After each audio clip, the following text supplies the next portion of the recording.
Everyone has an idea of Italy.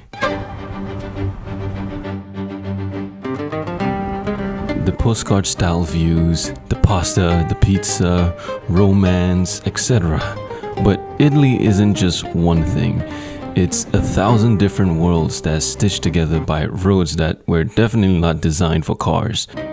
This was a road trip from Milan to Venice, and somewhere in between, Italy showed me its best sides, and some of it, its worst. Northern Italy feels efficient. It's modern and it's organized. The roads were wide, the cities were clean, things just made sense. And Milan moves fast. Like, I want you to think fashion, finance, espresso on the go, pickpockets, which I'll get to that in a bit. I've got a story to share for that one. And it feels closer to the future than the past.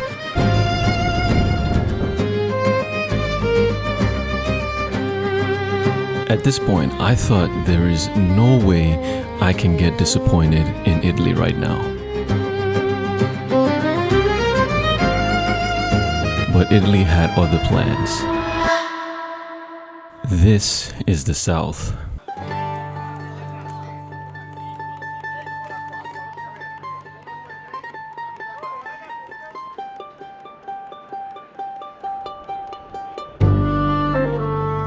You see, the thing is, once you leave the northern cities, the landscape starts to do a lot of the talking. And it's literally that kind of scenery that makes you pull over once in a while just to look around. Some of these stops felt exactly like the Italy people imagine. And some of them were a little rougher around the edges than I expected. There was trash everywhere on the side of the road. The roads also got tighter the further I went, and honestly, a lot of these streets were probably designed centuries before cars were even a thought, and it shows. One of the places that stuck with me the most was Matera. At first, it almost looks unreal. It's one of the most visually striking places in Italy.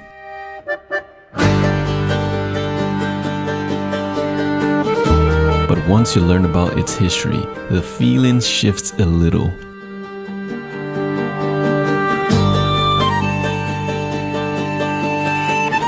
For a long time, people here were living in cave homes without electricity or running water, and the poverty became so severe that the government eventually forced residents to relocate in the 1950s. Standing there with that in mind kind of changed the way I saw the place a little bit for me. It's still beautiful, just heavier now.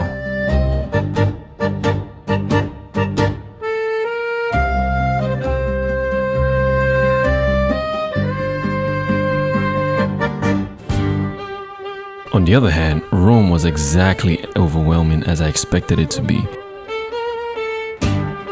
You walk a few blocks and suddenly you're standing in front of something that's been there for 2,000 years.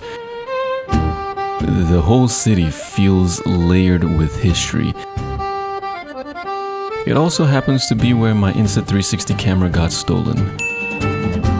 Not exactly the souvenir I had in mind. See, Italy is beautiful, but it doesn't always try to hide the mess.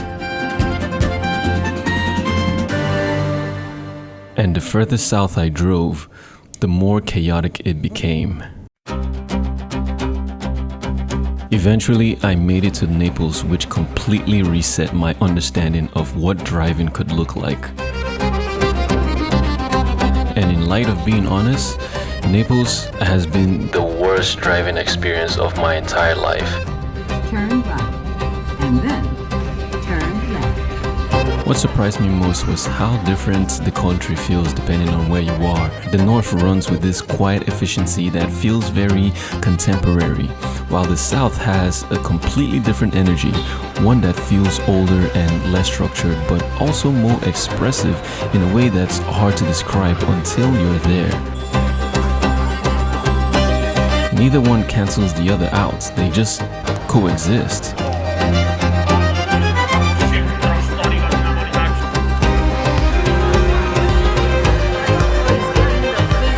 After a few days of that contrast, the long drives, the tight roads, chaotic cities, and the occasional unexpected stop, the trip eventually ended in Venice. Arriving there after spending so much time in a car was strange in the best way possible.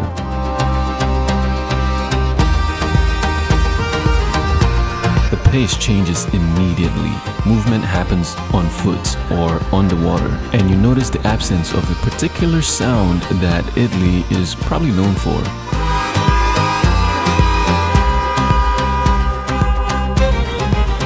By the time I started wandering through the city, it felt less like the final destination and more like a quiet ending to everything that happened on the road getting there. Looking back, the trip wasn't always smooth, and it definitely wasn't the polished version of Italy you see in travel ads, but that's probably why it stuck with me. The roads, the scenery, the chaos, the random stops, the food, the people, it all blended together into something that felt a lot more real than the version I had in my head before I arrived.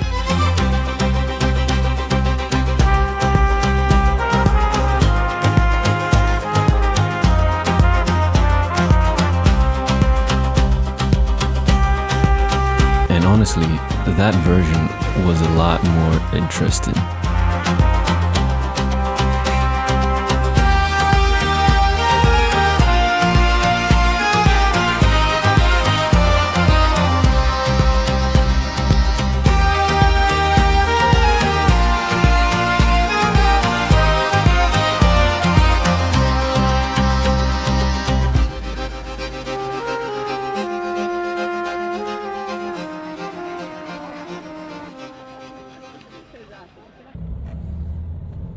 He clearly crossed. What the? They clearly are running the red light. What the fuck? Wait, what's going on? It's a red light. Am I tripping?